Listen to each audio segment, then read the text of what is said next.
السلام علیکم ورحمۃ اللہ وبرکاتہ۔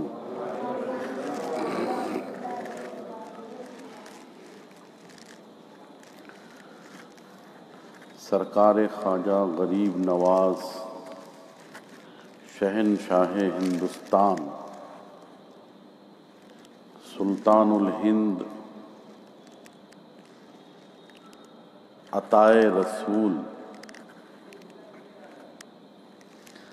خواجہ معین الدین چشتی اجمیری رضی اللہ تعالی عنہ کی بارگاہ میں منقبت کے چند اشعار سماعت فرمائیں۔ سب سے پہلے ایک مرتبہ بلند آواز سے درود و سلام کا نذرانہ پیش کریں۔ صلی اللہ علی النبی الامی وآلہ صلی اللہ علیہ وسلم صلاۃ و سلاما علیک یا رسول اللہ صلی اللہ تعالی علیہ وسلم۔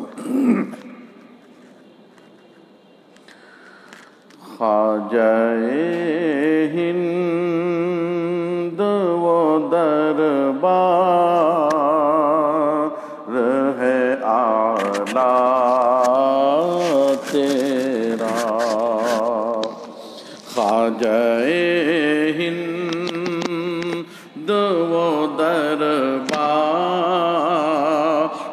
ہے اعلیٰ تیرا، خواجہ ہند و دربار ہے اعلیٰ تیرا، خواجہ ہند و دربار ہے اعلیٰ تیرا، کبھی محروم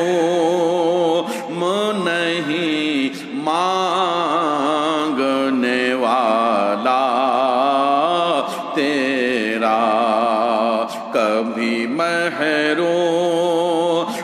نہیں مانگنے والا تیرا، ہے تیری ذات عجب بحر حقیقت پیارے، ہے تیری ذات عجب بحر حقیقت پیارے، ہے تیری ذات عجب بحر حقیقت پیارے، کسی تیراک نے پایا نہ کنارہ تیرا، کسی تیراک نے پایا نہ کنارہ تیرا، ہند و دربار ہے اعلیٰ تیرا۔ سب مل کر یہ شعر پڑھیے۔ خواجہ ہند و دربار ہے اعلیٰ تیرا، کبھی محروم نہیں، گلشن ہند ہے شاداب کلیجے ٹھنڈے،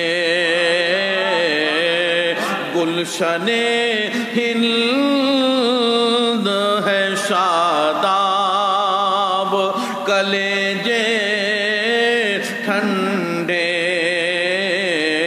گلشن ہند ہے شاداب کلیجے ٹھنڈے، وہاں اے ابر کرم زور برسنا تیرا، وہاں اے ابر کرم زور برسنا تیرا۔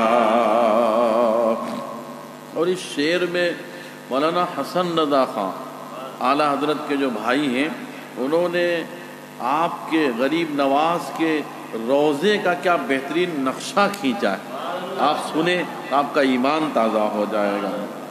کیا مہک ہے کہ معطر ہے دماغ عالم، کیا مہک ہے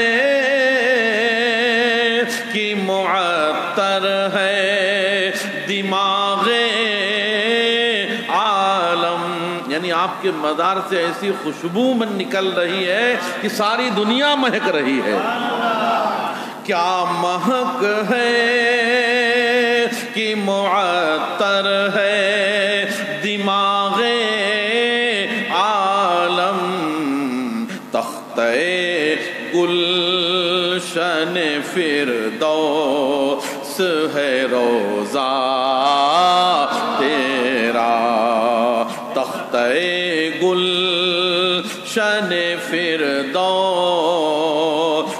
ہے روضہ تیرا۔ پھر مجھے اپنا در پاک دکھا دے پیارے، پھر مجھے اپنا در پاک دکھا دے پیارے، آنکھیں پرنور ہوں پھر دیکھ کے جلوہ تیرا، آنکھیں پرنور ہوں پھر دیکھ کے جلوہ تیرا۔ رشک ہوتا ہے غلاموں کو کہیں آقا سے، رشک ہوتا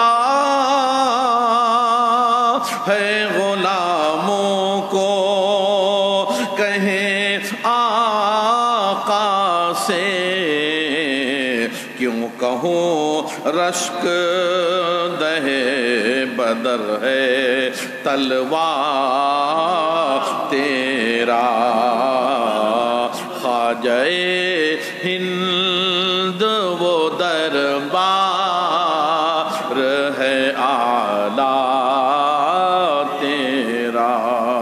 اور یہ شعر بھی آپ سنیے، اس شعر میں اس واقعے کی طرف اشارہ ہے جب سرکار غوث پاک شیخ عبد القادر جیلانی رضی اللہ تعالیٰ عنہ نے یہ اعلان فرمایا تھا کہ میرا یہ قدم تمام اولیاء کرام کی گردن پر، تو اس وقت غریب نواز ایک پہاڑی میں بیٹھ کر اللہ کی عبادت کر رہے تھے، وہاں آپ کے کانوں میں آواز آئی تو آپ نے کہا اے میرے غوث پاک، آپ کا قدم صرف اور صرف میرے کاندھوں پر ہی نہیں میری آنکھوں پر بھی آپ کا قدم۔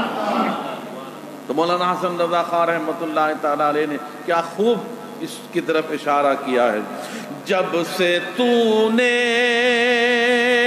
قدم غوث لیا ہے سر پر، جب سے تو نے قدم غوث لیا ہے سر پر، اولیاء سر پہ قدم لیتے ہیں خواجہ تیرا، اولیاء سر پہ قدم لیتے ہیں خواجہ تیرا، خواجہ ہند وہ دربار ہے اعلیٰ تیرا۔ مقطع کا شعر بھی کیا خوب مولانا حسن رضا خان نے فرمایا ہے، محی الدین غوث ہے اور خواجہ معین الدین ہے۔ ہمارے غوث پاک کون ہے؟ محی الدین غوث ہے اور خواجہ معین الدین ہے۔ اے حسن کیوں نہ ہو محفوظ عقیدہ تیرا، اے حسن کیوں نہ ہو محفوظ عقیدہ تیرا، خواجہ ہند وہ دربار ہے اعلیٰ تیرا۔ سب پڑھیں، خواجہ ہند وہ دربار ہے اعلیٰ تیرا، کبھی محروم نہیں مانگنے والا تیرا، کبھی محروم نہیں مانگنے والا تیرا۔ درود پاک کا نذرانہ پیش ہے۔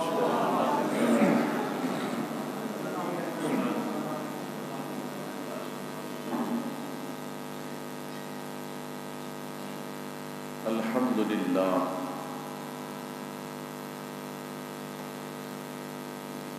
نحمده ونستعینه ونستغفره ونؤمن به ونتوکل علیہ ونعوذ باللہ من شرور انفسنا ومن سیئات اعمالنا، من يهده الله فلا مضل له ومن يضلله فلا هادي له، ونشهد أن لا إله إلا الله وحده لا شريك له، ونشهد أن سيدنا ونبينا ومولانا محمدا عبده ورسوله،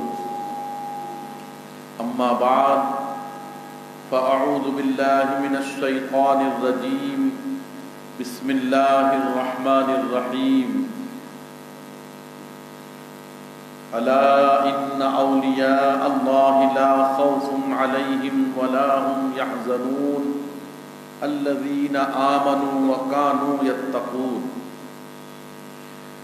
آمنت بالله صدق الله العظيم وصدق رسوله النبي الكريم، ونحن على ذلك لمن الشاهدين والشاكرين، والحمد لله رب العالمين۔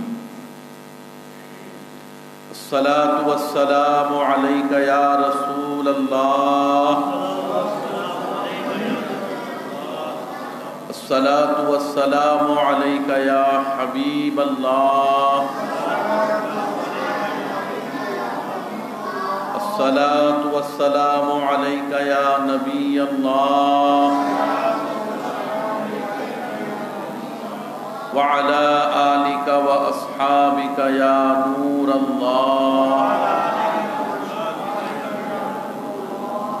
نويت سنة الاعتكاف۔ اللہ کے رسول، رسول مقبول، آمنہ بی بی کے گلشن کے مہکتے پھول، جناب محمد الرسول اللہ صلی اللہ تعالی علیہ وسلم کا فرمان عالی شان ہے جو مجھ پر روزانہ 50 مرتبہ درود پاک پڑھے گا کل بروز قیامت میں اس سے مصافحہ کروں گا۔ بلند آواز سے درود پاک پڑھ لیں۔ اللہم صلی علی سیدنا و مولانا محمد وعلی آلہ و اصحابہ وبارک وسلم صلاۃ و سلاما علیک یا رسول اللہ صلی اللہ تعالی علیہ وسلم۔ حضرت سیدنا عمر ابن عبدالعزیز رضی اللہ تعالی عنہ جن کی خلافت راشدہ میں شمار کی گئی، آپ حضرت سیدنا عمر فاروق اعظم رضی اللہ تعالی عنہ کی نسل میں سے۔ آپ کے دور خلافت میں سندھ کے علاقے میں اسلام کا پیغام لے کر محمد بن قاسم رحمت اللہ تعالی علیہ تشریف لائے تھے۔ 18 سال کی عمر ہے اور 18 سال کی جوانی میں حضرت محمد بن قاسم رحمت اللہ تعالی علیہ نے سندھ کے علاقے میں اسلام کا پرچم لہرایا، اسلام کا پیغام آپ نے عام کیا، اور آپ کے اس سفر میں بے شمار لوگوں نے اسلام قبول کیا۔ محمد بن قاسم رحمت اللہ تعالی علیہ جن کی عمر بالکل کم ہے، 18 سال کی جوانی، اور اس عمر میں آپ نے اپنے لشکر کو ایسی تعلیم دی کہ آپ کی قیادت میں سندھ کا علاقہ فتح ہوا اور وہاں آپ نے اسلام کا پرچم نصب کیا۔ لیکن حسد کی بنیاد پر آپ کو سولی دے دی گئی، آپ کو شہید کر دیا گیا۔ حسد کی بنیاد پر آپ کو سزائے موت دے دی گئی، اور وہ پیغام جو ہندوستان کے مختلف علاقوں میں پھیلنے والا تھا وہ پھر وہیں رک جاتا ہے۔ وہ نظام اسلام جو سندھ میں لے کر آئے تھے وہ وہیں رک جاتا ہے، وہیں وہ نظام تھم جاتا ہے۔ آپ کو جب سولی پر لٹکایا گیا، آپ کو جب سزائے موت دی گئی حسد کی بنیاد پر، تو وہ نظام جب وہیں رک گیا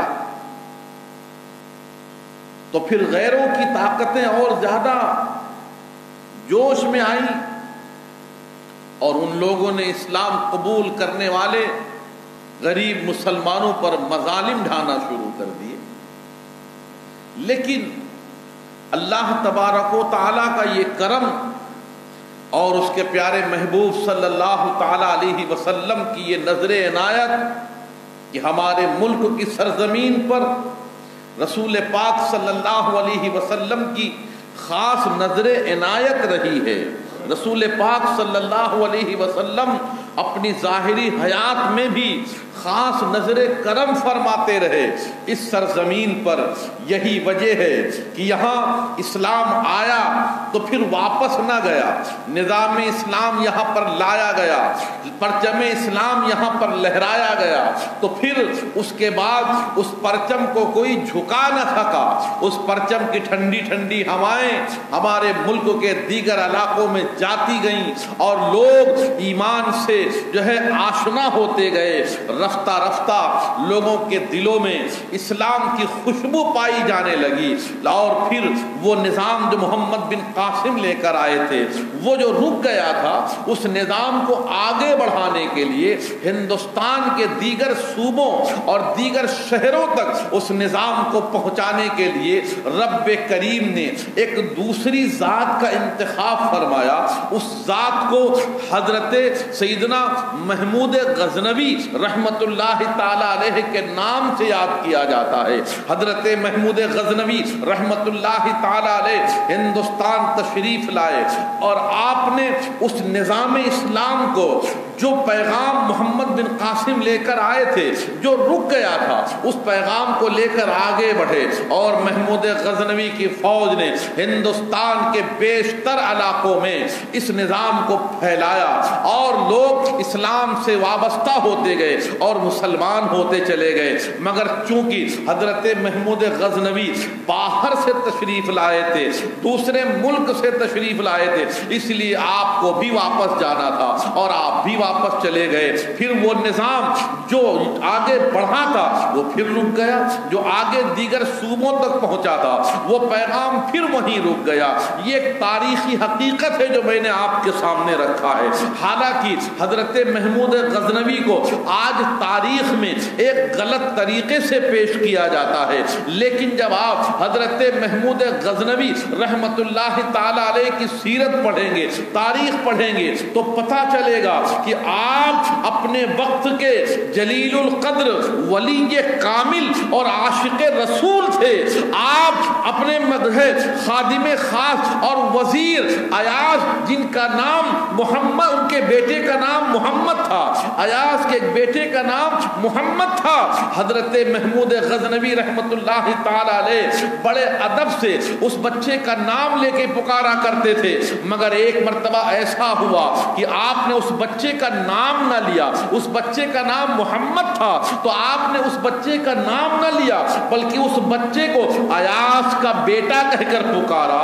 تو آج پہلی مرتبہ ایاز کا بیٹا جب یہ نام سنا تو شاید ان کو یہ محسوس ہوا کہ آج بادشاہ مجھ سے بہت زیادہ ناراض ہیں، اس وجہ سے محمود نے میرا نام نہیں لیا ہے۔ بیٹا جا کر ایاز کی خدمت میں عرض کرتا ہے، ابا حضور بات سمجھ میں نہیں آئی ہے، جب بھی بادشاہ وقت مجھے پکارتے تھے تو میرا نام لے کے پکارتے تھے، مجھے محمد کہہ کے پکارا کرتے تھے، لیکن آج انہوں نے میرا نام نہ لیا، ایاز کا بیٹا کہہ کر پکارا ہے۔ کہیں مجھ سے کوئی غلطی تو نہیں ہو گئی، کہیں مجھ سے کوئی خطا تو نہیں ہو گئی کہ جس کی وجہ سے آج ہے بادشاہ نے مجھے اس طریقے سے پکارا ہے۔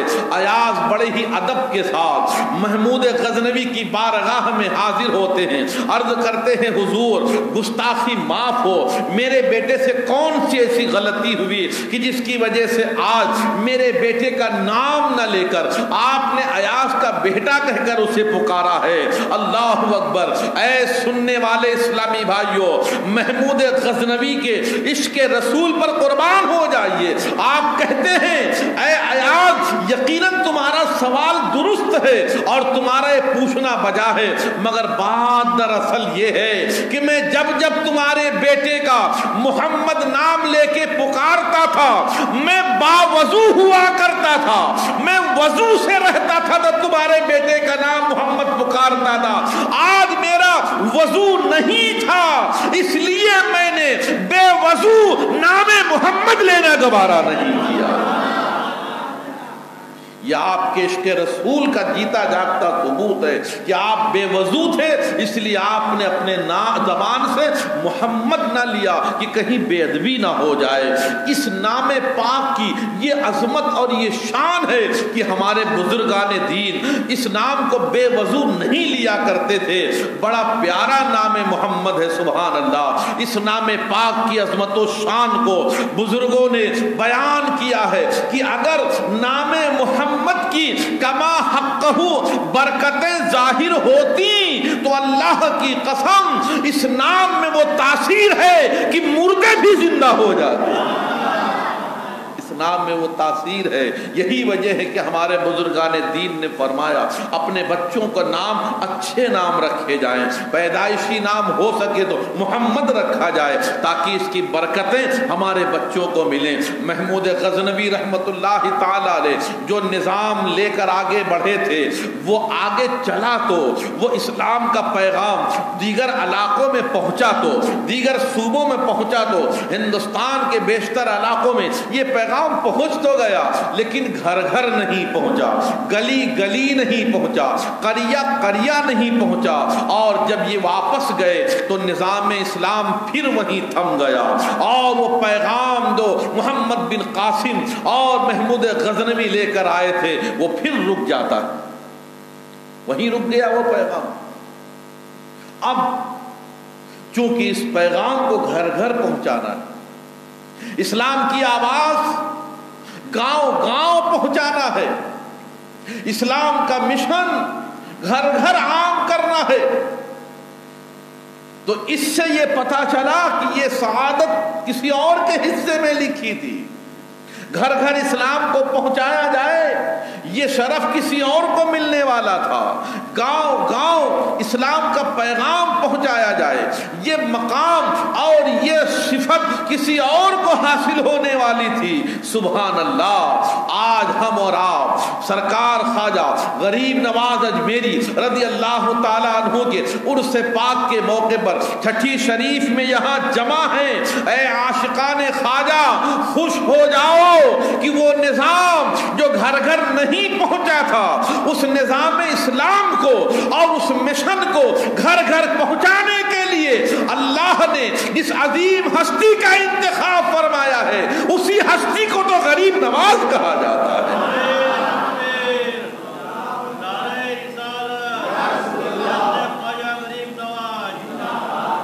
اسی ہستی کو تو غریب نواز کہا جاتا ہے, اسی ہستی کو تو خواجہ معین الدین چشتی کہا جاتا ہے, اسی ہستی کو تو سبحان اللہ عطائے رسول کہا جاتا ہے.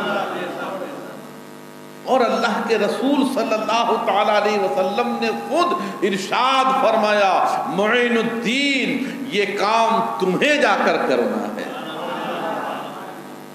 تمہیں ہندوستان بھیجا جا رہا ہے. سبحان اللہ. غریب نواز اجمیری رضی اللہ تعالیٰ عنہ ہندوستان کے لیے منتخب کر لیے گئے. اب آپ تھوڑی دیر کے لیے ایک منظر میں آپ کے سامنے پیش کروں, آپ کو اس سے غریب نواز کی شان کا پتہ چلے گا.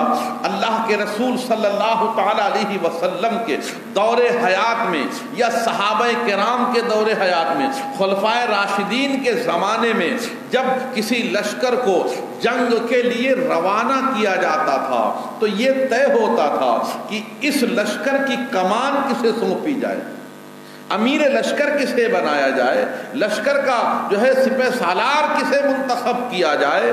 تو سپہ سالار اسے منتخب کیا جاتا تھا, صلاحیتیں دیکھی جاتی تھیں, کس ملک میں بھیجا جا رہا ہے, اس ملک کے حالات اور اس ملک کو کیسے فتح کیا جائے, فتح کرنے کی خصوصیتیں اور صلاحیتیں کس کے اندر ہیں. غور کرنے کے بعد پتہ چلتا تھا فلاں ملک کے یہ حالات ہیں, اس ملک کو فتح کرنے کے لیے فلاں کے اندر یہ قابلیت ہے, اس لیے فلاں کو فوج کا سپہ سالار بنایا جائے. فلاں ملک میں دوسرے ملک میں بھیجا جانا ہے تو لشکر کو دوسرے ملک میں بھیجنے سے پہلے دیکھا جاتا تھا کہ فلاں ملک کے حالات کیسے ہیں, وہاں کے لوگوں کے مزاج کیسے ہیں, اور پھر وہاں کیسے اس کو فتح کیا جا سکتا ہے, اس کو فتح کرنے کے لیے کس کے اندر قابلیت ہے. تو پتہ چلا کہ فلاں کے اندر یہ قابلیت ہے, طے ہو گیا کہ فلاں کو فوج کے سپہ سالار بنایا جائے.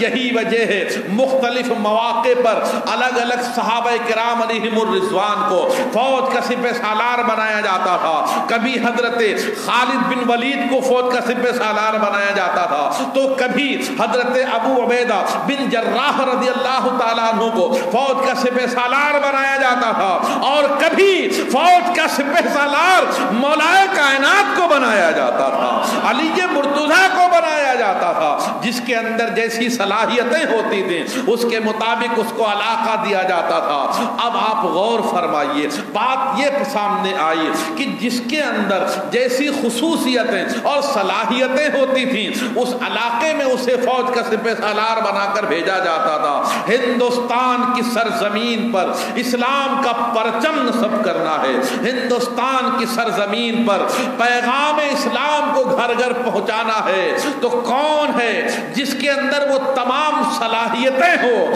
جو جوگی جے پال جیسے جادوگر کو بھی شکست دے سکیں؟ کون سا ایسا سپہ سالار ہے کہ جو پرتھوی راج کی سپہ سالاری کو بھی چنوتی دے سکے؟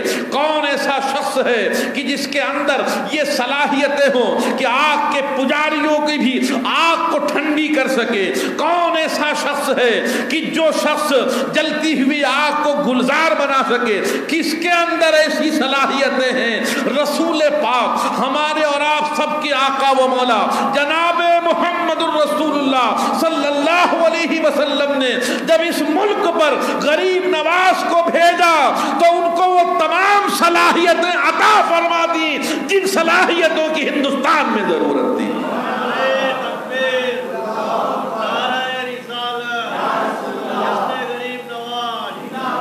جن صلاحیتوں کی ضرورت تھی وہ تمام صلاحیتیں ہمارے آقا صلی اللہ علیہ وسلم نے غریب نواز کو عطا فرما دی ہیں۔ یہی وجہ ہے کہ جب کہیں آگ کے پجاری آگ کو پوج رہے ہیں تو غریب نواز وہاں پہنچ جاتے ہیں اور ارشاد فرماتے ہیں آپ کیوں پوج رہے ہو؟ کہا یہ ہماری خدا ہے۔ کہا اچھا کب سے پوج رہے ہو؟ کہا برسوں ہو گئے، صدیاں گزر گئیں، ہمارے باپ دادا پوج رہے تھے اور ہم بھی اس کو پوج رہے ہیں۔ آپ ارشاد فرماتے ہیں جس آگ کو تم نے صدیوں پوجا ہے چلو اس آگ کو ہاتھ میں لے کے بتاؤ۔ جس آگ کو تم نے خدا مانا ہے اس آگ کو ہاتھ میں لے کر بتاؤ۔ جس آگ کو تمہارے آباء و اجداد پوجتے رہے اس آگ کو ہاتھ میں لے کر بتاؤ۔ لوگوں نے کہا ایسا کہیں ہو سکتا ہے کہ آگ کسی کو جلائے نا؟ ہم اس کو پوجتے ہیں تو کیا ہوا، لیکن آگ اپنی فطرت نہیں بدلتی ہے۔ ہم اس کو خدا مانتے ہیں لیکن ہم اس کو ہاتھ میں لے نہیں سکتے کیونکہ یہ جلانے والی ہے، اس کی فطرت ہے جلانا، اس کی فطرت ہے لوگوں کو نقصان پہنچانا، اس لیے ہم اس آگ کو چھو نہیں سکتے ہیں۔ سرکار خواجہ غریب نواز اجمیری رضی اللہ تعالیٰ عنہ ارشاد فرماتے ہیں تم نے صدیوں سے جس آگ کو پوجا ہے تم اس آگ کو چھو نہیں سکتے ہو، مگر ہاں میں نے ایک سیکنڈ کے لیے بھی اس آگ کو نہیں پوجا ہے، لیکن میرا خدا تو وہ ہے جس نے آگ کو پیدا فرمایا ہے، میرا خدا تو وہ ہے جس نے آگ کو جلانے کی صلاحیت دی ہے۔ میں تو اس خدا کو مانتا ہوں جس خدا نے ساری کائنات کو پیدا فرمایا ہے، میں تو اس خدا پر ایمان لایا ہوں جو خدا بند قدوس چاہے تو آگ کسی کو جلائے اور اگر وہ نہ چاہے تو آگ کسی کو نہ جلائے۔ لوگوں نے کہا کیا ایسا بھی ہو سکتا ہے کہ آگ کسی کو نہ جلائے؟ کہا ایسا ہو نہیں سکتا ہے، ایسا ہو چکا ہے، ایسا ہو نہیں سکتا، ایسا ہو چکا ہے۔ کہا کب ہو چکا ہے؟ ارے کہا یہ تو تھوڑی سی آگ ہے، ابراہیم کے لیے تو نمرود نے آگ کا پورا سمندر بنا دیا تھا، مگر حضرت ابراہیم علیہ السلام جب اس آگ میں گئے تھے تو وہ آگ آپ کے لیے گلزار بن گئی تھی۔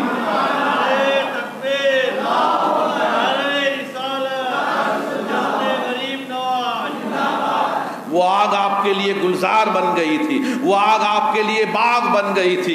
اتنا کہنے کے بعد سرکار خواجہ غریب نواز اجمیری رضی اللہ تعالی عنہ بسم اللہ الرحمن الرحیم پڑھ کر ان کا ایک چھوٹا سا بچہ تھا اسے لے کر آگ میں کود جایا کرتے ہیں۔ جب آگ میں آپ کودتے ہیں ان کا ایک بچہ بھی ساتھ میں تھا، ان کو غریب نواز کی فکر نہیں تھی لیکن اس بچے کی فکر تھی جو ان کا بچہ تھا۔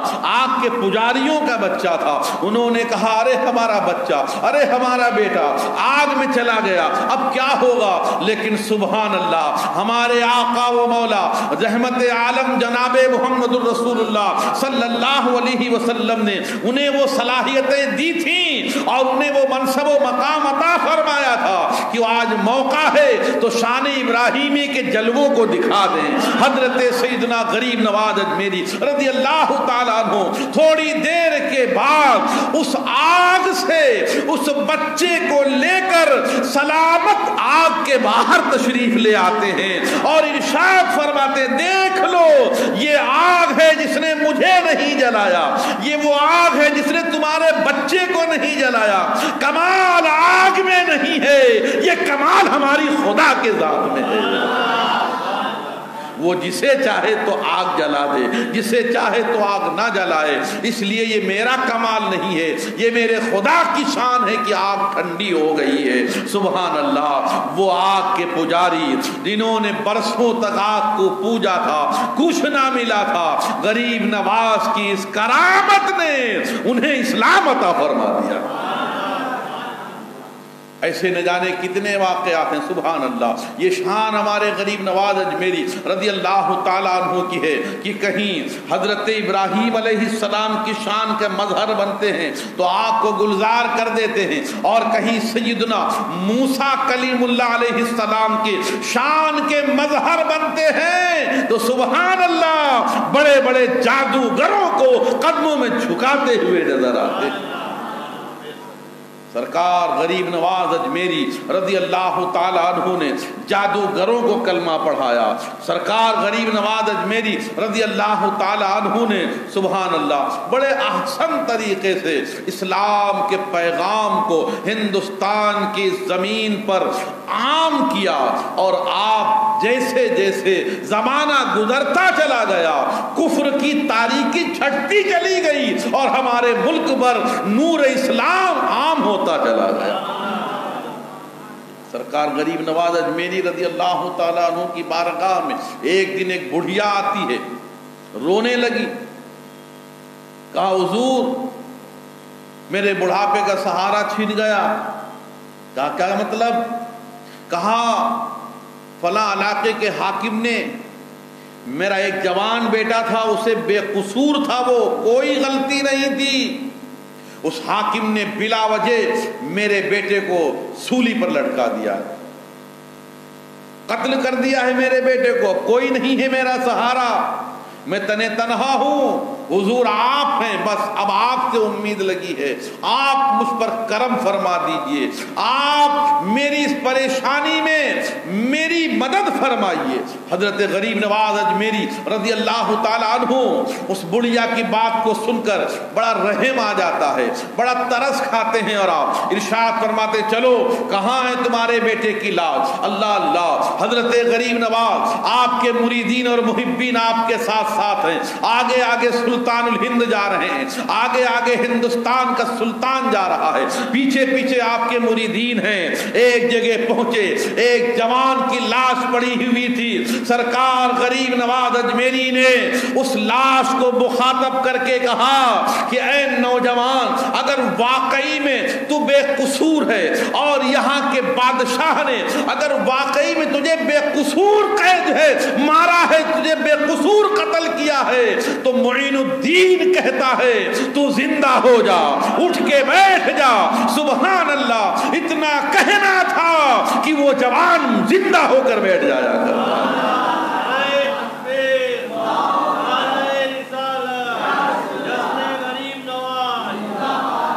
یعنی غریب نواز کی شان ملاحظہ فرمائیے, ان کی عظمت دیکھیے آپ, ان کا مقام بلند دیکھیے آپ کہ کہیں مردوں کو زندہ کر رہے ہیں, کہیں آگ کو گلزار کر رہے ہیں, کہیں جادوگروں کو شکست دیتے ہوئے نظر آ رہے ہیں.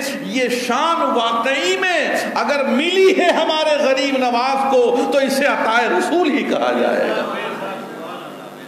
اللہ کے رسول صلی اللہ علیہ وسلم نے آپ کو بھیجا تھا، اس لیے وہ تمام صلاحیتیں آپ کو عطا فرما دی گئی تھی، وہ تمام کمالات آپ کو عطا فرمائے گئے تھے جن چیزوں کی یہاں ضرورت تھی۔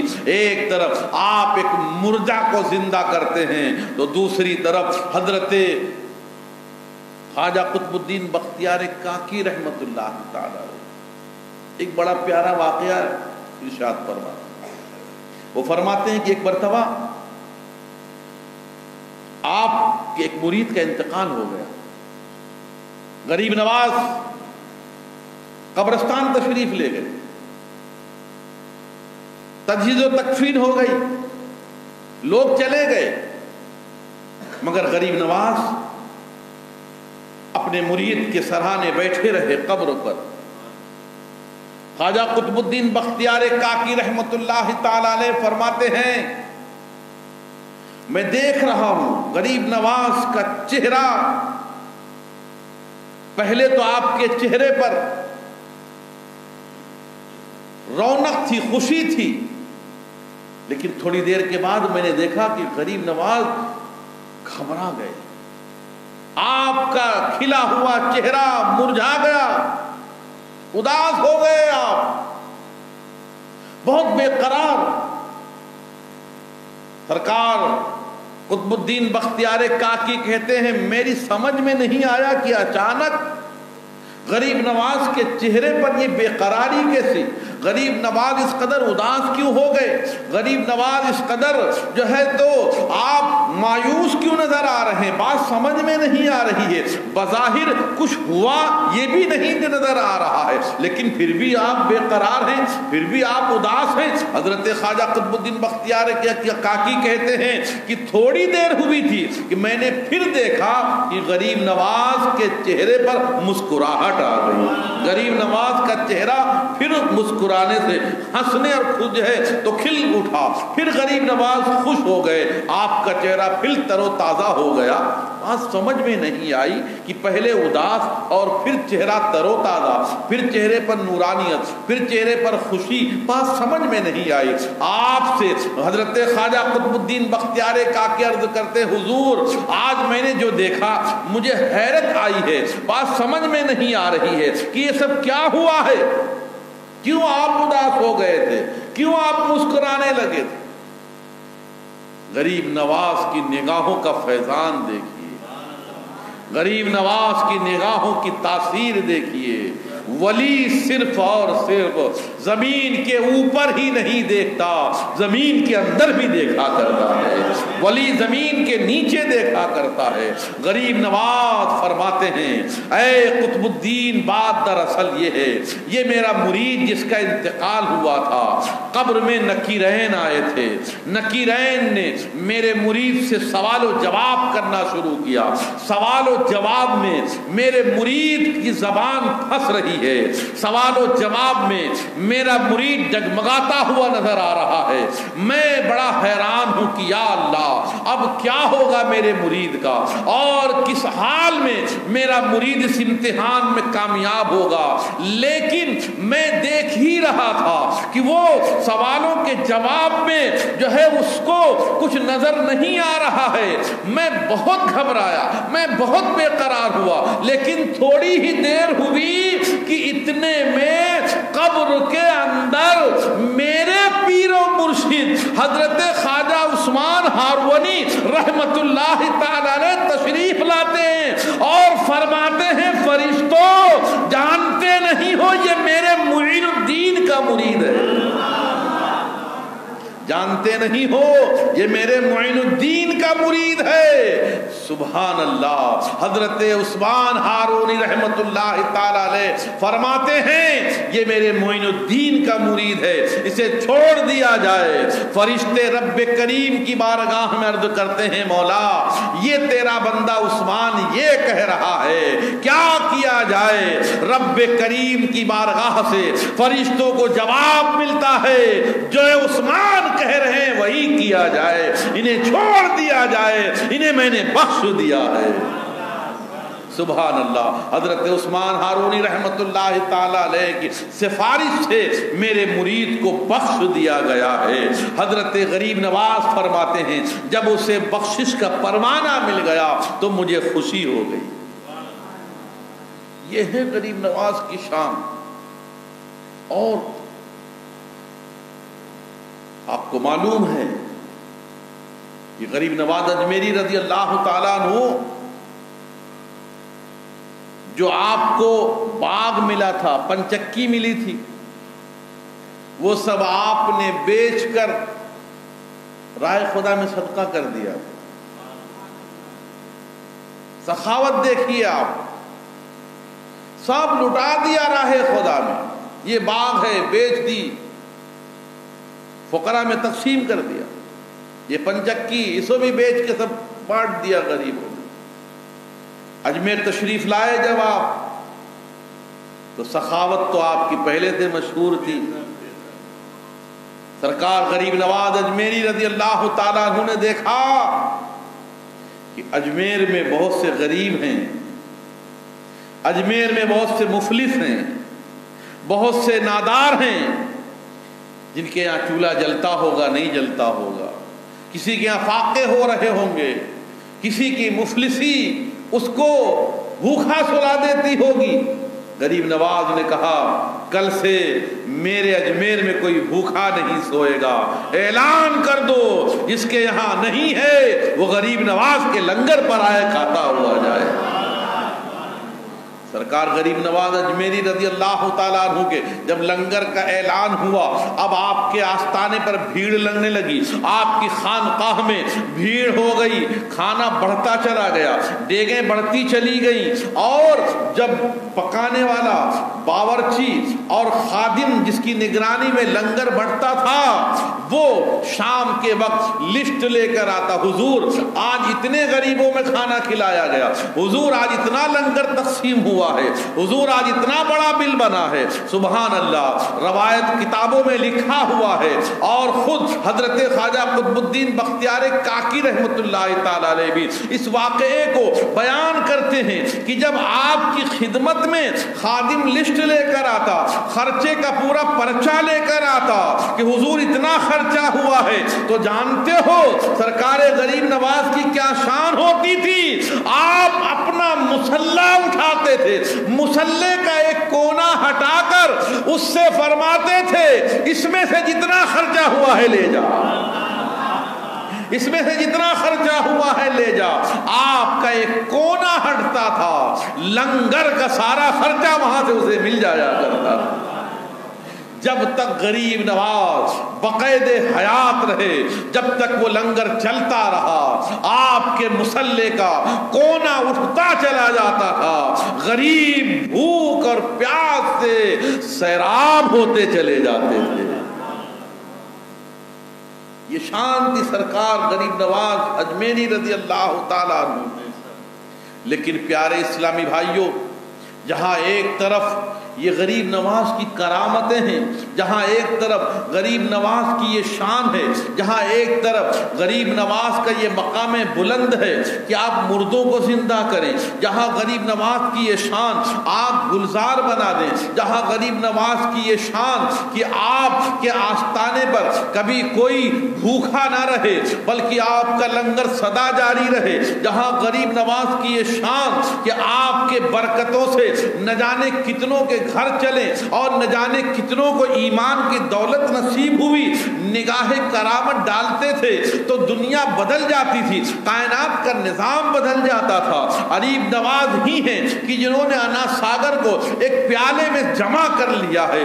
یہ شان تھی غریب نواز کی. لیکن اتنی اونچی شان کے مالک غریب نواز جب رات کا وقت آتا تھا، لوگ سو جاتے تھے تو ایک اللہ کا سچا بندہ اللہ کی عبادت کے لیے مصلی پر کھڑا ہو جاتا. غریب نواز کی عبادتیں دیکھیے آپ، غریب نواز کے سجدے دیکھیے، غریب نواز کی تلاوتیں دیکھیے. سبحان اللہ. ساری رات عبادت کرتے تھے، روزانہ 2 قرآن پاک ختم کرتے تھے. غریب نواز روزانہ 2 قرآن پاک پڑھتے تھے.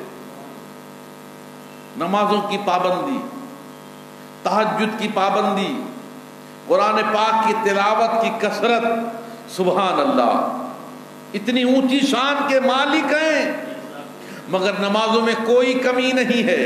اتنی اونچی شان کے مالک ہیں غریب نواز، اللہ نے اتنا اونچا رتبہ عطا فرمایا ہے کہ جب آپ کے پیر و مرشد خواجہ عثمان ہارونی رحمت اللہ تعالی علیہ حج کے لیے لے گئے تھے ساتھ، اور جس وقت انہوں نے کہا تھا اے رب کریم یہ معین الدین ہے، میں نے اسے اپنے غلامے میں قبول کر لیا، اللہ تو اسے اپنے بندوں میں قبول فرما، تو غیب سے آواز آئی تھی معین الدین کو ہم نے اپنے بندوں میں قبول فرما لیا ہے۔ وہ معین الدین جن کو اللہ کی بارگاہ سے قبولیت کا پروانہ مل جائے، وہ خواجہ غریب نواز جن کو بارگاہ رسالت سے قطب المشائخ کا لقب دیا جائے، وہ غریب نواز اجمیری سبحان اللہ جنہوں نے حضرت عثمان ہارونی کے سینے سے لگنے کے بعد لوح محفوظ کو دیکھ لیا ہو، تحت الثری دیکھ لیا ہو، جن کی یہ شان ہو، جن کا یہ مقام بلند ہو، اتنی خصوصیتیں پانے کے بعد بھی یاد الہی سے غافل نہیں ہوئے، یاد مولا سے غافل نہیں ہوئے، اپنے حقیقی مالک کی یاد سے غافل نہیں ہوئے۔ نمازیں انہوں نے نہیں چھوڑی، صرف فرائض ہی نہیں، رات رات بھر عبادت کرتے تھے سبحان اللہ، اور قرآن پاک کی بکثرت تلاوت کرتے تھے۔ آپ کے مریدین کہتے ہیں کہ حضور سفر میں بھی ہوتے تھے تب بھی قرآن ضرور پڑھا کرتے۔ آج تو لوگ حج کرنے جاتے ہیں تو نمازیں چھوڑ دیں، جب تک حج نہیں ہوا تھا تب تک نمازوں کا سلسلہ جاری تھا، حاجی ہو گئے اب راستے میں نمازوں کا ٹھکانہ نہیں ہے، کہتے ہیں سفر میں ہیں۔ جس طریقے سے سفر میں نماز فرض ہے، حضر میں نماز فرض ہے، نماز معاف کہاں ہے؟ نماز ہم کہیں بھی رہیں پڑھیں، غریب نواز کی یہ صرف شان تھی کہ آپ گھر میں بھی نماز پڑھتے تھے، اور جب سفر میں ہوتے تھے تو سفر میں بھی نمازوں کی پابندی کرتے تھے۔ اور خواجہ قطب الدین بختیار کاکی فرماتے ہیں کہ میں ایک زمانے تک آپ کی خدمت میں رہا، میں نے بہت ساری خصوصیتیں دیکھی، لیکن میں نے ایک وصف جو دیکھا وہ یہ دیکھا کہ غریب نواز اجمیری رضی اللہ تعالیٰ عنہ کبھی کسی کا عیب جو ہے وہ کھولتے نہیں تھے۔ میں برسوں تک آپ کی خدمت میں رہا، قطب الدین بختیار کے کاکی فرماتے مگر کسی کا عیب آپ نے نہیں کھولا، سب کے عیبوں کو چھپاتے تھے آپ، سب کے عیبوں کو ڈھانکتے تھے آپ، اور ارشاد فرماتے تھے سن لو کہ جو آج اللہ کے بندوں کا عیب ڈھانکے گا اللہ قیامت کے دن اس کے عیبوں کو ڈھانکے گا۔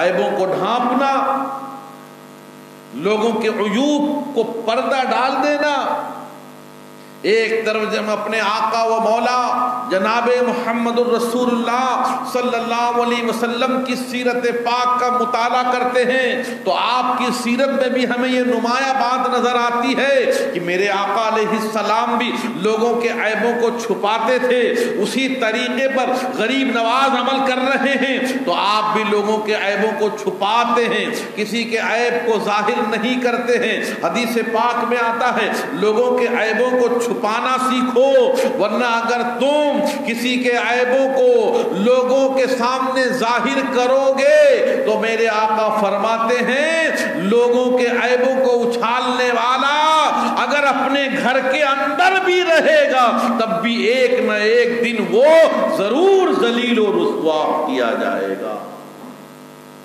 ہم سمجھتے ہیں کہ بس ہم دودھ کے دھولے ہیں، لوگوں کے عیبوں کو اچھالیں، سوشل میڈیا پر لوگوں کے گھر کی باتوں کو ہم شیئر کریں، ہم سمجھتے ہیں کہ ہم تو بہت پارسا ہیں، لیکن حدیث پاک میں ہے کہ دوسروں کے عیبوں کو اچھالنے والا ایک نہ ایک دن ضرور ذلیل ہوگا۔ کیوں ذلیل ہوگا؟ کیونکہ اس نے دوسروں کی عزتوں کو اچھالا ہے۔ اس لیے ہم کسی کے عیبوں کو نہ اچھالیں، کسی کا نگیٹو، کسی کا مائنس پوائنٹ اگر ہمیں ملتا ہے تو ہم اسے چھپائیں. کسی کے گھر کا میٹر ہے ہم تک پہنچا، ہم اسے چھپائیں. کسی کا معاملہ ہے ہم اسے شیئر نہ کریں جب تک شریعت ہمیں اجازت نہ دے. شریعت اجازت دے وہ بات الگ ہو گئی، لیکن جب تک شریعت اجازت نہیں دے ہمیں کسی کے عیبوں کو اچھالنے کی اجازت نہیں ہے. آج ہم غریب نواز کی محفل میں ہیں. غریب نواز کی بھی یہ عادت تھی کہ عیبوں کو چھپاتے تھے. ہم بھی اپنے اندر اس صفت کو پیدا کریں اور اپنے پڑوسیوں، رشتہ داروں اور اپنے عام مسلمانوں کے عیبوں کو چھپانا سیکھیں. ان کے عیبوں کو دامن اپنے جو ہے اپنے ان کے عیبوں کو چھپائیں، اچھالیں نہ، کیونکہ آج اس کی عزت ہے کل ہماری بھی عزت ہو سکتی ہے. اس لیے ہم ان باتوں پر عمل کریں. غریب نواز اجمیری نے ہمیں جینے کا سلیقہ سکھایا ہے. آج جو کچھ بھی ہمارے پاس اسلام ہے یہ غریب نواز کا صدقہ ہے. یہ مسجدیں ہیں یہ غریب نواز کا صدقہ ہے. یہ قرآن ہے یہ غریب نواز کا صدقہ ہے. یہ چہروں پر داڑھی شریف کا جو نور نظر آتا ہے مسلمانوں کے، یہ غریب نواز کا احسان ہے. آج ہمارے جو نام اسلامی ہیں یہ غریب نواز کا صدقہ ہے.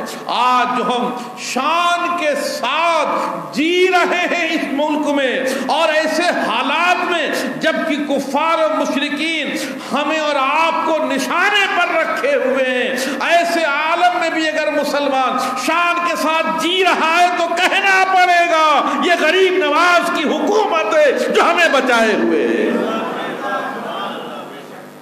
یہ کہنا پڑے گا کہ غریب نواز کی شان ہے جو ہم شان کے ساتھ جی رہے ہیں. سر اٹھا کے مسلمان جی رہا ہے. اے اسلامی بھائیوں، غریب نواز نے تو ہماری لاج رکھی ہے. غریب نواز نے تو ہمارے اس ملک میں ہمیں سینہ تان کر رہنے کا سلیقہ دیا ہے. لیکن ہم غور کریں کہ ہم غریب نواز کی باتوں پر عمل کتنا کرتے ہیں. ہم غریب نواز کی سیرت پر عمل کریں.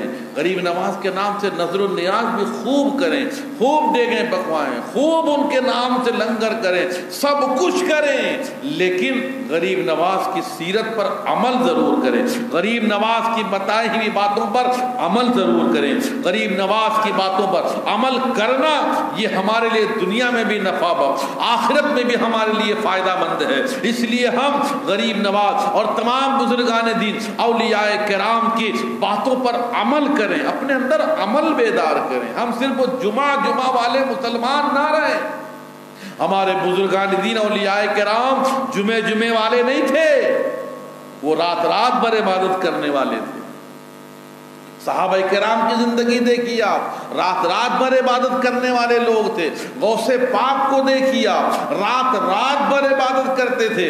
اپنے شہر کے اولیاء کرام کو دیکھیے آپ، رات بھر عبادت کیا کرتے تھے. یہ تو ہم ہیں کہ ہم نے صرف جمعہ پڑھا، لیکن ہمارے بزرگان دین صرف جمعہ نہیں بلکہ فرائض کے ساتھ، واجبات کے ساتھ نوافل کی بھی کثرت کیا کرتے تھے. اور یہی شان غریب نواز کی بھی تھی. آئیے آج ہم اور آپ اس محفل سے ایک ذہن بنا کر اور ایک سوچ بنا کر اور ایک نیت کر کے اٹھیں کہ انشاءاللہ ہم غریب نواز کی تعلیمات پر عمل کر کے ہم 5 وقتہ نماز پڑھنے کی پوری کوشش کریں گے. آج چھٹی شریف ہے، نیت کر لیجئے کہ غوث پاک اور غریب نواز اور تمام اولیاء کرام نمازوں کی پابندی کرتے تھے تو ہم بھی نمازوں کی پابندی کریں گے. ہم بھی کچھ نہ کچھ وقت نکال کر قرآن پاک ضرور پڑھ لیں گے، کچھ نہ کچھ رسول پاک علیہ السلام پر درود و سلام ضرور پڑھ لیں گے. ارے یہی تو وہ ہیں جو ہماری روح کی غذا ہے. یہ قرآن روح کی غذا ہے، یہ نماز روح کی غذا ہے، یہ درود و سلام روح کی غذا ہے. ہم تو اپنے جسم کو غذا دے رہے ہیں لیکن روح ہماری بیمار ہے کیونکہ اسے غذا نہیں مل رہی ہے، اس کو نمازوں کا غذا نہیں مل رہی ہے، اس کو قرآن کی تلاوت اور ذکر و درود کی برکتیں نہیں مل رہی ہیں. کیا ہی بہتر ہو کہ سارے کے سارے اسلامی بھائی آج سے اپنا ذہن بنا لیں کہ انشاءاللہ تعالی ہم اپنے آپ کو گناہ سے بچائیں گے بھی اور سنتوں پر عمل کرتے ہوئے زندگی گزارنے کی کوشش کریں گے. سرکار غریب نواز اجمیری رضی اللہ تعالیٰ عنہ خود امامت کرتے تھے، خود امامت کرتے تھے۔ جب آپ کا آخری وقت آیا، سرکار غریب نواز اجمیری اپنے حجرے مبارکہ میں ہیں، نماز فجر کا وقت ہے، مریدین اور محبین نماز فجر کے لیے مسجد میں موجود ہیں، انتظار ہو رہا ہے حضور کب تشریف لائیں اور ہمیں نماز پڑھائیں، حضرت کب باہر حجرے سے تشریف لائیں اور امامت کے مصلی پر جائیں اور ہم آپ کی اقتداء میں نماز پڑھیں۔ انتظار انتظار انتظار، جب بہت دیر ہو گئی، لگا کہ اب نماز فجر قضا ہو جائے گی، لوگوں نے غریب نواز کے دروازے پر دستک دی، اندر سے دروازہ بند تھا، کوئی آواز نہ آئی، لوگ بڑے حیران ہوئے کہ کیا معاملہ ہے۔ بالآخر بڑی مشکل سے جب غریب نواز کی خانقاہ میں حجرے مبارکہ میں تشریف لے گئے تو پتہ چلا، لوگوں نے دیکھا کہ غریب نواز اس دنیا سے پردہ فرما چکے۔ لیکن جب پردہ فرمانے کے بعد لوگوں کی نظر غریب نواز کی اس چمکتی ہوئی پیشانی پر پڑی تو دیکھ کر حیران رہ گئے لوگ۔ پیشانی پر قلم قدرت سے روحانی طور پر لکھا ہوا تھا، ھذا حبیب اللہ مات فی حب اللہ، یہ اللہ کا دوست ہے، اللہ کی محبت میں اس کا انتقال ہو گیا ہے۔ یہ آپ کی پیشانی پر لکھا ہوا تھا۔ سبحان اللہ، یہ شان غریب نواز کی ہے، سبحان اللہ، یہ شان عطائے رسول کی ہے، یہ مقام بلند سرکار خواجہ غریب نواز اجمیری کا ہے۔ پیارے اسلامی بھائیوں، ہم اور آپ ان کی تعلیمات پر عمل کریں۔ جو یہاں سن رہے ہیں وہ بھی نیت کر لیں، جو اپنے اپنے گھروں میں بیٹھ کر لائیو فیس بک پر بیان سن رہے ہیں وہ بھی نیت کر لیں کہ ہم سب کے سب انشاءاللہ غریب نواز کی تعلیمات پر عمل کریں گے، اپنے آپ کو گناہوں سے بچائیں گے، حرام روزی سے اپنے آپ کو بچائیں گے، حلال کھائیں گے اور حلال اپنے بچوں کو کھلائیں گے۔ حلال کھانا اور کھلانا یہ بھی ہمارے لیے بے حد ضروری ہے، بلکہ رسول پاک صلی اللہ علیہ وسلم اور اللہ تبارک و تعالیٰ کے مقدس کلام کی تعلیم سے ہمیں یہ سبق مل رہا ہے کہ اگر حرام کمائی ہے اور حرام کھاتے اور کماتے ہیں تو یاد رکھو حرام کھانے اور کمانے والوں کی عبادتیں اللہ کے یہاں قبول نہیں ہیں۔ اس لیے ہم حلال کھائیں، انشاءاللہ کم کھائیں لیکن حلال کھائیں گے برکت ہوگی، حلال کمائیں گے انشاءاللہ برکت ہوگی۔ تو ہم تمام کے تمام لوگ حلال کی طرف آئیں، محنت کرنی پڑے تو کریں لیکن حرام کی طرف پلٹ کر نہ دیکھیں، حرام کھانے کی طرف پلٹ کر نہ دیکھیں، حرام کاموں کی طرف پلٹ کر نہ دیکھیں، حلال کی طرف آئیں، جائز کاموں کی طرف آئیں، وہ کام کریں جو کام ہمیں جنت کی طرف لے کر جاتے ہیں، ان کاموں سے بچیں جو کام ہمیں جہنم کی طرف لے جاتے ہیں۔ اپنے ماں باپ کی خدمت کریں، اپنے ماں باپ کی دعائیں لیں، اپنے ماں باپ کو خوش کریں، اپنے ماں باپ کو کما کے لائیں تو ان کے ہاتھ پر رکھیں، ان کی دعائیں لیں، انشاءاللہ ماں باپ کی دعائیں ملیں گی تو بھی ہمارا بیڑا پار ہوگا، دنیا اور آخرت میں انشاءاللہ ہمارے لیے کامیابی ہوگی۔ تو ہم تمام کے تمام اسلامی بھائی سب کے سب ایک مرتبہ پھر نیت کر لیں کہ انشاءاللہ ان تمام باتوں پر عمل کرنے کی کوشش کریں گے۔ اللہ تبارک و تعالیٰ کی بارگاہ میں دعا ہے کہ جو کچھ بھی بیان ہوا اس پر ہم سب کو عمل کرنے کی توفیق عطا فرمائے، اور جو کچھ بھی ہم نے نیت کی ہے اللہ تبارک و تعالیٰ ہم سب کو ہماری نیتوں پر استقامت نصیب فرمائے۔ وما علینا الا البلاغ المبین برحمتہ۔